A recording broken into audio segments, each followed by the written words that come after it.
چھوٹے جانوروں کی عمر کے بارے میں نبی کریم صلی اللہ علیہ وسلم نے ارشاد فرمایا کہ تم پوری عمر والا جانور ذبح کیا کرو۔ اگر تمہارے پاس وسعت کم ہو تو پھر تم 6 ماہ کا ایسا دمبا اللہ کے راستے میں ذبح کرو جو دیکھنے میں 1 سال کا نظر آتا ہو۔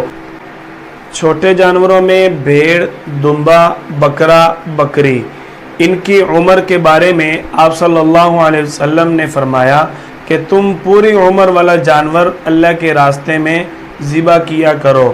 اگر تمہارے پاس وسعت کم ہو تو تم 6 ماہ کا دمبا اللہ کے راستے میں ذبح کر سکتے ہو، جو دمبا دیکھنے میں اتنا صحت مند، موٹا، تازہ نظر آتا ہو کہ اگر 1 سال کی عمر والے جانوروں کے ساتھ کھڑا کیا جائے تو وہ بھی صحت مند ہونے کی وجہ سے دیکھنے میں 1 سال کی عمر والے جانوروں کے برابر نظر آتا ہو۔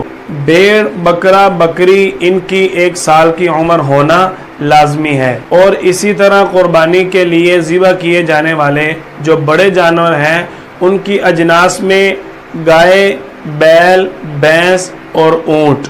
اونٹ کے بارے میں 5 سال کی عمر کا ہونا لازمی ہے، اور جو گائے، بیل، بھینس ہے ان کی 2 سال کی عمر کا ہونا لازمی ہے۔ اگر کوئی گائے، بیل یا بھینس 2 سال کی عمر سے کم ہو تو اس کی قربانی درست نہیں ہے، اور اگر اونٹ 5 سال کی عمر سے کم ہوگا تو اس کی قربانی بھی درست نہیں ہوگی۔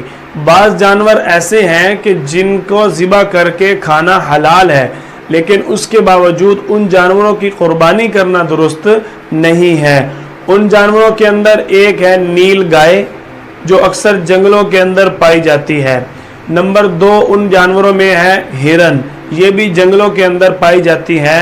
ان کی قربانی درست نہیں ہے، ان کو کھانا جائز ہے۔